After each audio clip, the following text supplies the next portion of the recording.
Hello, I'm Eugenia DeLima. Welcome to Writing and Editing, the author-focused podcast that takes a whole person approach to everything related to both writing and editing. Traditionally, graphic novels in the US have placed their focus on the plot, but we've seen a shift to character-driven stories, though some might find this challenging when working with a limited word count. Author and illustrator Stan Yan is here to share how you can use a combination of visuals and prose to create a richly developed character who readers will connect with. Well, it is so lovely to have you here, Stan. Well, thank you for having me. I'd like to start, since the book starts this way, with the importance of the number four and the role that it plays in this graphic novel. Well, yeah, so the number four was something that I didn't know had significance in Chinese culture until the 2004 Summer Olympics. And, Mhm. at the end of the Olympics, they have a little teaser about the next Olympics coming up. And I think this is, if I remember correctly, this is when they had mentioned that originally Beijing had been awarded the 2004 Olympics, only to turn it down because four was an unlucky number. And I think that was the first time I was aware that four was an unlucky number.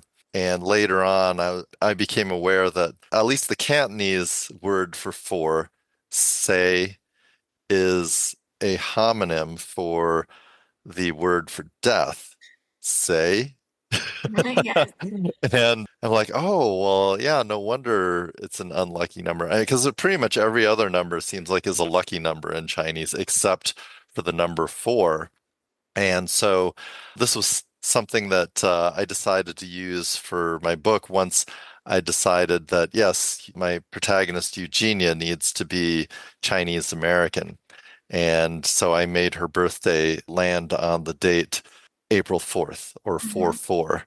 Right from the get-go, that's a bone of contention between her parents and herself because they've never in the history of her life have let her celebrate her birthday on April 4th because of this superstition. Yeah, and then seeing the calendar as each day gets crossed off also, but even visually, you're offering this subtle contrast between her beliefs and then her parents' beliefs, but more her mother's beliefs.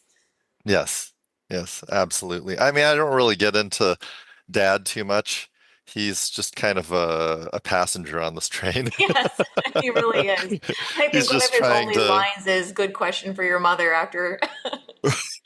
right? Which, is a parallel with my own personal life because I can remember, a lot of the hot tension in my household was always between my sister and my mom.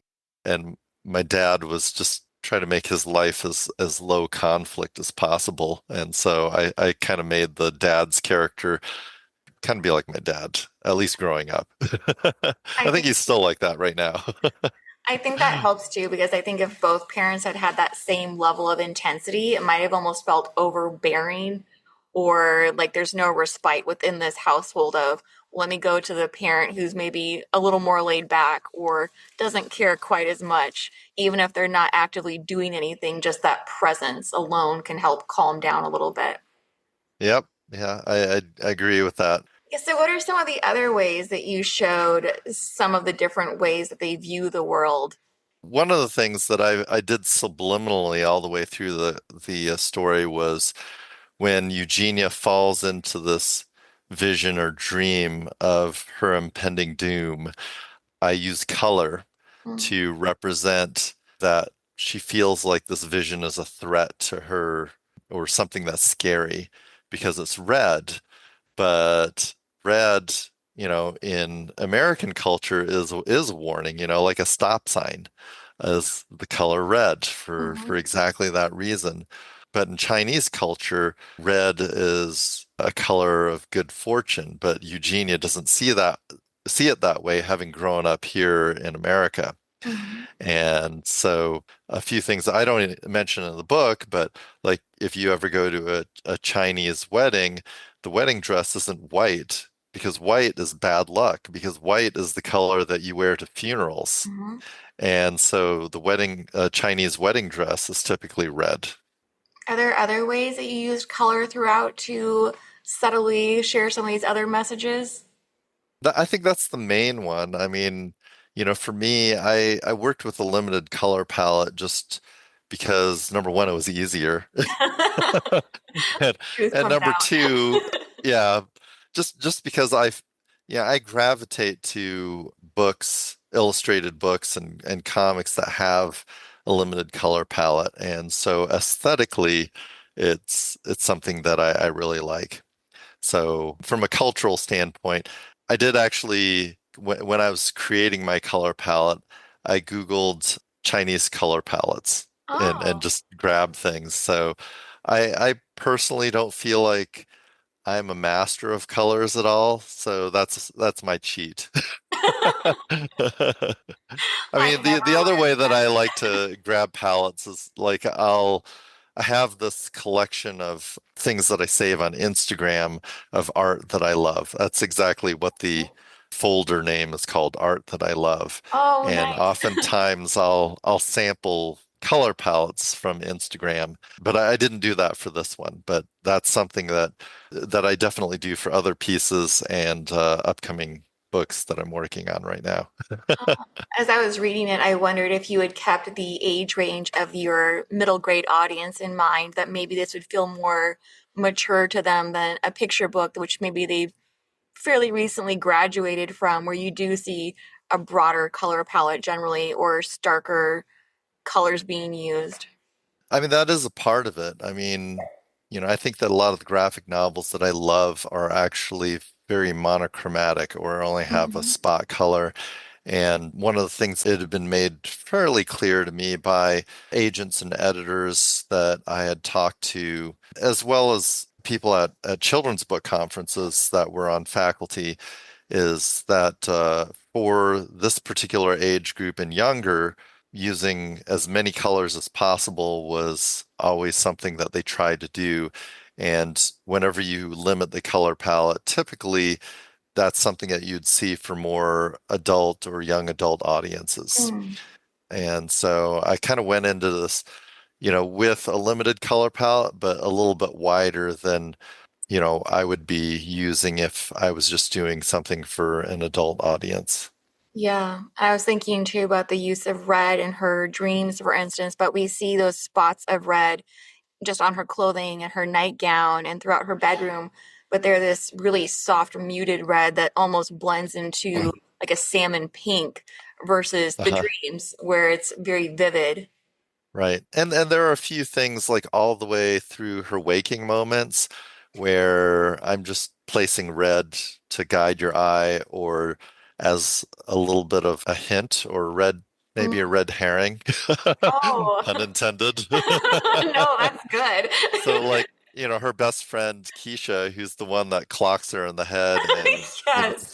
sends her into this whole storyline to begin with, has, as you notice, red shoes and red glasses and is kind of the focus point of her mom's ire throughout much Yeah. of the book. She was a very fun friend. And so understanding too. Yes.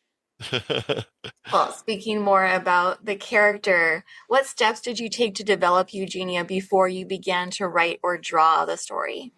I kind of felt like a lot of the characters around Eugenia are kind of fun and have really gregarious personalities, like William and her mom and Keisha's dads.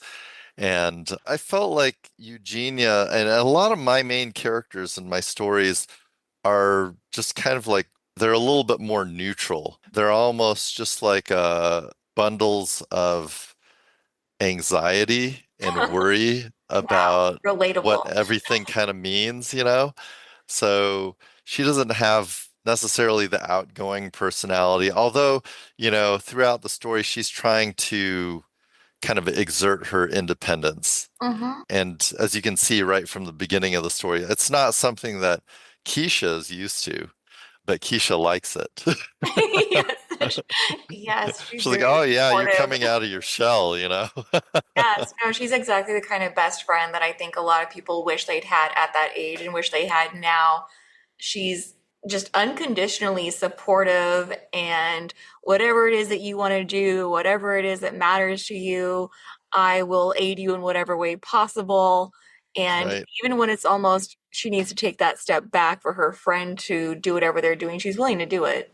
Right. Even though sometimes it hurts her feelings, as you can see, Mhm. like as Enrique starts to kind of take a little bit of precedence and some attention away from their friendship, there's parts in the story where you can kind of see that tug and pull. And Eugenia notices it, and but she's conflicted, you know. Yeah, which is such a real theme too for this age group where they might have those first romantic interests, even though the romantic interest doesn't extend beyond, I want to spend some time with this person, or I'm confused about what it means, but they're still getting some of my attention in some way, even if it's just daydreaming or doodling in my notebook about them and ignoring my friend who's sitting next to me.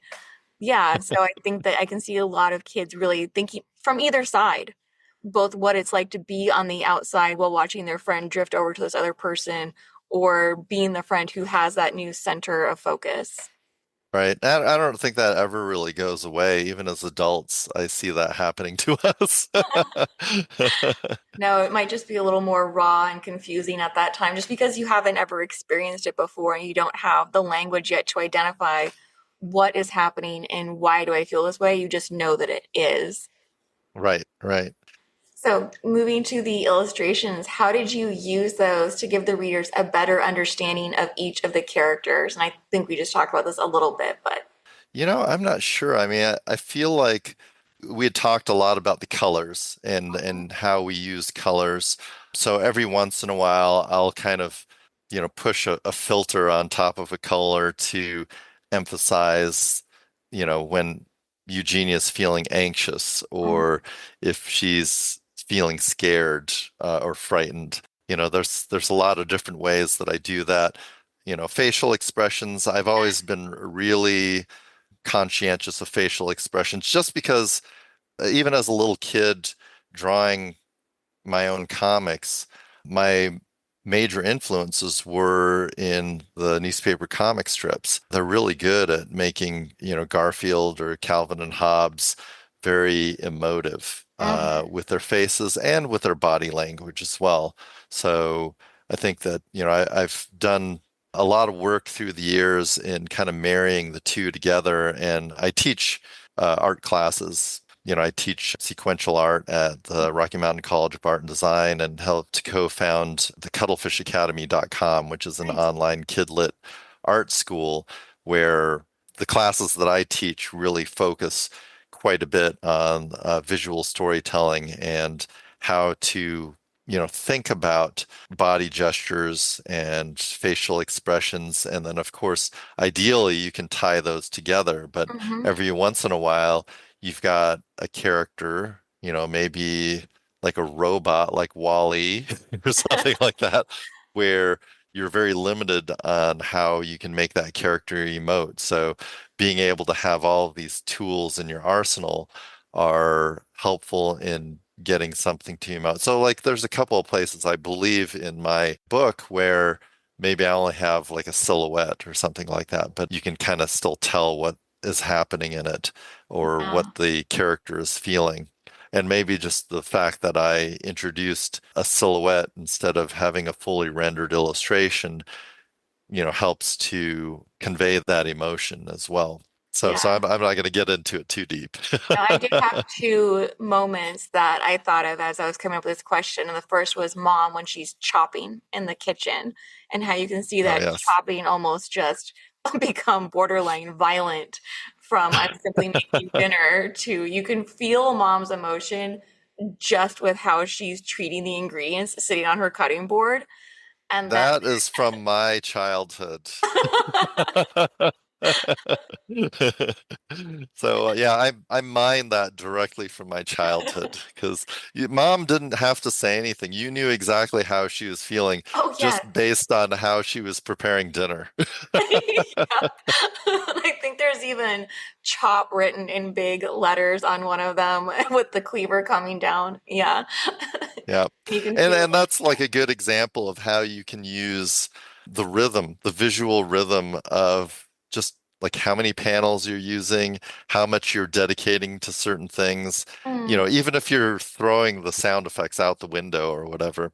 But I do feel like just that whole rhythm of that particular page kind of helps to, show how mom's feeling. right, yes, and I love that too because you can almost feel it along with Eugenia, why she might have that trepidation about do I go in here? What do I say? What do I not say? But Right, right. yeah, but then the other one was when they have a dog, Peanut, and he's going down Oh, the yes. stairs and he does not do so gracefully. And you know that the main character is attempting to be quiet and to sneak around. And so again, it just adds to that moment versus if someone Right. had used wording alone to say Peanut clumsily followed her down the stairs. No, you're seeing it in real time with every Yep. single stair step. Yep, as a graphic novelist, you show it instead of saying it, and that was a perfect way. And if anyone's owned a dog before, of course, you can't the dog is like the least stealthy character that you can think of. So like if you were doing an anthropomorphic comic and you had a ninja character, it would not be the dog. The No. dog has the rattling, tags on it. But I also wanted to, just kind of show how, Peanut is not getting younger. Peanut's kind of an older dog and maybe can't navigate the way that he used to. Yeah, And and and he's kind of an important character as well because he like is. a lot of the storyline kind of, parallels Peanut's health journey Mhm. and Eugenia's ability to be aware of the characters around her, because a lot of her journey is her being very self-centered and just thinking about herself Mhm. to becoming a character that really is a little bit more aware of what the characters around her need and are kind of trying to tell her. Yeah. But she's a little bit, just kind of blocking that out at the beginning of the story. Yeah, he's a humorous little sidekick too. I was even thinking about all the different little goofy expressions he has throughout. So she's in the middle of having a teen girl level existential crisis, and then he's sitting over here with his derp face and his tongue blooped out, and it just Well, but he's also kind of her proxy in a lot of places where she's angry, so he barks on her behalf, yes, you know? yes, that's true too. He definitely does mirror a lot of her emotions in a more simplified way. Well, moving along more with illustrations too, how you use clothing to give the reader an idea, something about that character. And I've noticed you did this a few times where, like, one dad, I think, had the earbuds in and workout gear. Oh, right. Yeah. So, yeah, Eugenia's one of her dads, Jordan.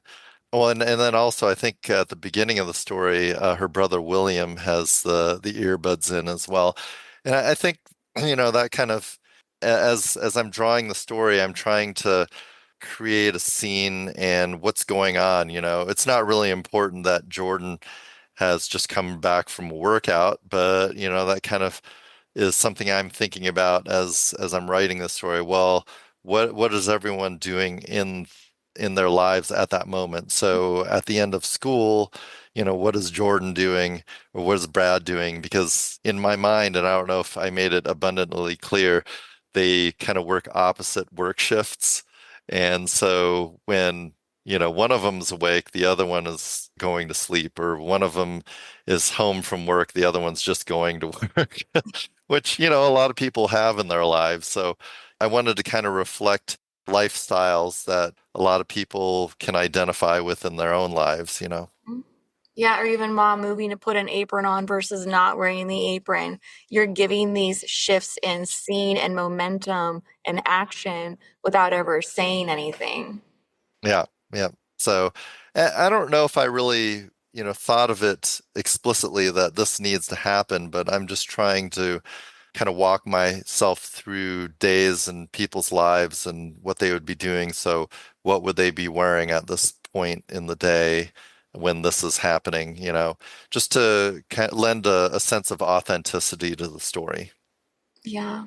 So again, thinking about the audience and their ages and what they're cognitively able to grapple with in a healthy way, Eugenia deals with some really intense thoughts and emotions. I'm just thinking the whole thing is centered around the fear of impending doom. But Yes.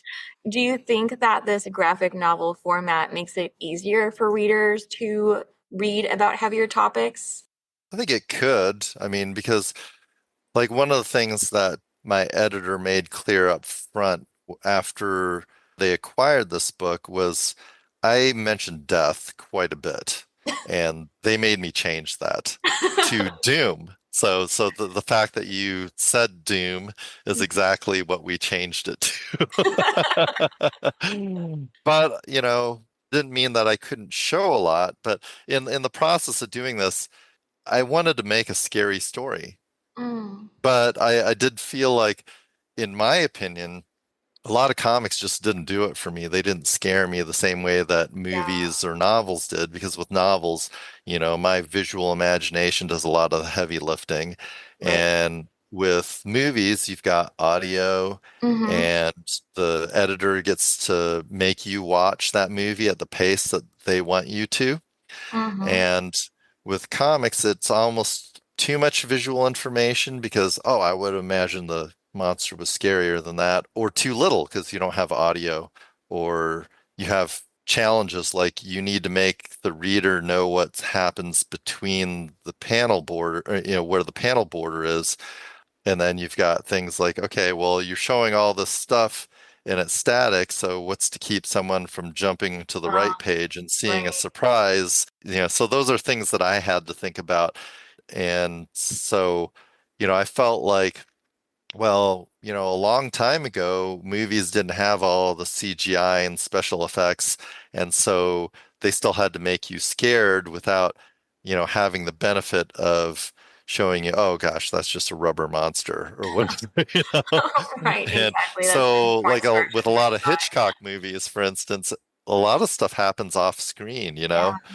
or you don't actually see the person getting stabbed or whatever. You just see the blood running down the drain or whatever. And Mhm. so I tried to kind of take that approach to it where I can maybe make the reader do a lot of the scary thinking on their own by putting things off panel. Or, I would make sure that the surprises that maybe would be a jump scare happen on a page turn or something. Ah. So those are all things that I had to think about myself. I don't know if I answered your question. I kind of like went off on a tangent here and Yeah, we love tangents. In the author's note in the back, you said that you'd simplified the story. So how do you think that made the story, or how do you think that improved the story and our understanding of Eugenia by simplifying it? I think it brought Eugenia closer to me because my original version of the story was a character that also got clonked on the head and started having these dreams and visions, but they were triggered by smell. So he had like an extremely sensitive sense of smell, like I do. So in that way, the character was a lot like me. But these smells would take that character into a vision of their death on a 13th birthday and things that they start to realize are visions of previous lives. Oh. So it was kind of like a reincarnation kind of thing where this character keeps coming back and keeps reliving the same life in a way, no matter what that life was. Mhm. As I was writing that, I was like, yeah, this isn't really scary to me, but I like the story, so I kept going with that story. But when I had to rewrite it, I decided, well, I still needed the character to get into these visions of their impending death, but I didn't know how I was going to do that. And I was like, well, why don't I make Eugenia a comic artist? And so the first time she has this vision, she wants to document it and she starts drawing a comic about it. And that comic becomes the portal Mm. into what might be some sort of supernatural communication. And so things start happening like she finds stuff drawn under a comic that she doesn't remember drawing herself, Mhm. or there's automatic drawing going on, or she tries to change something and something isn't letting her change the things in her story. And so, you see, I'm talking about right now, and I'm getting goosebumps because all those things, like, Aw. I don't know if it's because it brought it closer to like, well, I'm a comic artist. What if that happened to me? Or just things that I've seen in movies, like, The Others and The Ring, where there's automatic drawing going on. I always thought that was kind of spooky. I'm Yeah, I not think sure. And I anything. don't know if that's going to be scary to anyone else, but it's scary to me. Well, no, I mean, no, I felt that way too. Just anything where there's that loss of control of the self, or you've done something you don't remember it doing it, that is frightening because you automatically start wondering, okay, what's really going on? Is there a reasonable explanation for this? Is there a superstitious or supernatural explanation for this? Which she does grapple with and try and figure out, okay, so where's the genesis for everything that's happening to me right now and why is it happening? And she does Right, seek those answers while at the same time panicking a little bit. Well, maybe right. more than a little bit, but yeah. I am a control freak. That's why I'm a writer See, that's and why an it's scary. illustrator. And yeah, so it is scary to me. And I actually had because I was showing my dad this my author copies of my books this Father's Day, and that got him to talk about a story from his young adulthood or late teenagehood that I wasn't aware of, and I don't think anyone else had heard of, where he had said that one of his friends gave him a palm reading and was reading his love line and told him that his wife was going to have a short life. And sure enough, my mom passed away when she was like 52. Oh, geez. And I'm like, whoa.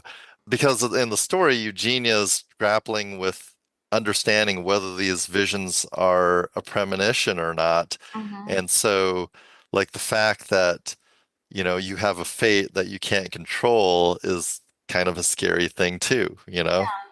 Yeah, exactly.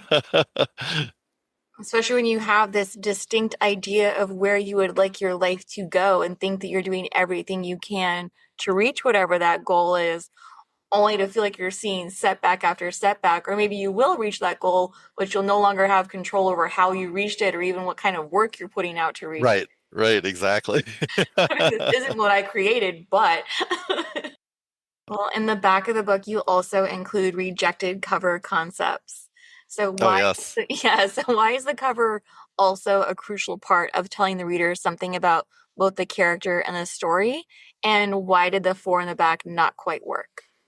The funny thing is, the cover that we went with was my first rendition. Oh, So I really liked the cover we had, but they want to see many different renditions. mm, And when I'm doing my page panel layouts, that's kind of how I decide on those as well. So as I'm going through my script, I'm trying to figure out how much of the story happens on each page. And then I'll go through and just start doing these little thumbnail page panel layouts based on what I've got as my page numbers and deciding, which are the more important dominant panels. I'll make those larger, or I've got a lot of text on this panel, so I need to make it that way. So I kind of approach doing the cover the same way. And the cover is important because you know how they say, don't judge a book by its cover, but right. everyone does. Yes. And it's an unfortunate necessity to have a good book cover because if no one knows who you are as an author or an illustrator, your cover is going to get people to pick it up and start browsing through it because it looks interesting. Hmm. And so you want a cover that, looks interesting, isn't necessarily a spoiler, but it's compelling that it gives someone the reason to want to know more. And it needs to stand out against all the other colorful and exciting book covers that are at the bookstore sitting right next to it. So true. Yeah, I just kind of brainstorm things based on, compositional content, like, what would, guide the eye, what would be great different colors, what would be something that would give people a hint of what's going on inside of the story or a hint at Eugenia's personality or who she is as the character. Mhm. But this ended up being it. Well, do you have any advice for budding graphic novelists who wonder if their own characters are strong enough to carry an entire story? First of all, I feel like, what we do is extremely time consuming. Mhm. So I would say don't necessarily listen to all the noise out there about what's hot in the market or whatever, because by the time you finish what you're trying to do, because this was like from the point of the seed of inspiration in the Mhm. story, that was in 2016. Oh. And this book is coming out in 2025. So whatever trend was happening is going to be gone by the time your book comes Yeah. out. So the more important thing is to just be passionate about what you're writing and illustrating. The other thing that might be a good idea is also to create what we call as a log line. Basically, kind of like what would you write is the heart of your story on the back of your book so that when people love your cover and pick it up at the bookstore and flip it over to find out what the book is about to see if they want to crack it open and start reading it or lo and behold, buy it or check it out from the library, whatever it might be, that's going to sell them on doing that. Yeah. Um, so what you probably want to do before you get too far in your story is to do that because that's kind of your roadmap going forward before you've even put in all of your twists and your three acts and whatever. If that doesn't help launch the story, then it probably needs to be worked on as a concept a little bit more before you spend literally years of your life on something that had a ineffective concept from the get-go. That's good advice. Yeah, actually, Or, my one of my critique partners, who's also one of my co-professors at the Cuttlefish Academy, teaches a great class about that called Hook, Plot, Pitch, and ooh, that's yes, exactly how that class is taught. It's from a small seed and then growing out from there. that does sound like good advice. I've actually heard similar in editing courses where they've talked about how you can use that alone to figure out if there might be developmental issues before you've even looked at the manuscript. Yep. Yes. Well, for hopefully what is a fun last question, if Eugenia could be best friends with any popular comic character, who would it be and why? Oh, that is a good question. I mean, she would probably have to be good friends with someone who's a little bit mischievous because, I mean, being friends with Keisha is part of what brings her out of her shell, you know? I mean, we can't help but compare ourselves to other people around the world and us. And sometimes that's destructive, but sometimes I think that's good in kind of, a way that you're trying to aspire to, Mhm. and so I think probably Calvin from Calvin and Hobbes Ah, would be, if she was a little bit younger, mhm. would be a good best friend of hers. Although he always seems to be kind of a loner, you know? I That's think true. he He really does. wants to be friends with Susie, but she doesn't want to have anything to do with him because he's kind of weird. But I think someone along those lines that's probably a little bit more socially adept. Although I see Keisha and Eugenia kind of being nerd loners at school as well. So they're just kind of bonding amongst themselves. Yeah, but they seem to enjoy it. They don't really seem like they're lacking for anything by just having the two of them either, which I like. No, no, yeah, they're oblivious to everyone else around them, and it would make it too complicated of a story to make them have any conflict with their classmates as well. Well, just reflecting upon my own childhood experiences, that was something that I appreciated because so often it's, yes, we are this little loner group, but we strive to be popular. And I thought, no, there were some of us who just never had that desire at all and were content in our own little group. And Right. so I liked It's seeing almost that. like a little defense mechanism. We don't care about what other people think about us. We just care about what our own group thinks, Yes. and that's how you end up with best friends for life too. Mhm. Yep, exactly. Well, thank you again. This has been so wonderful. Well, thank you so much for having a discussion with me. And thank you for listening. And be sure to check out the show notes for additional information, including all of Stan's links and a link to purchase The Many Misfortunes of Eugenia Wang. And then please join me next week when Charles Brakefield and Roxburgh will be here to share how they're going to write a suspenseful techno thriller. Thank you again.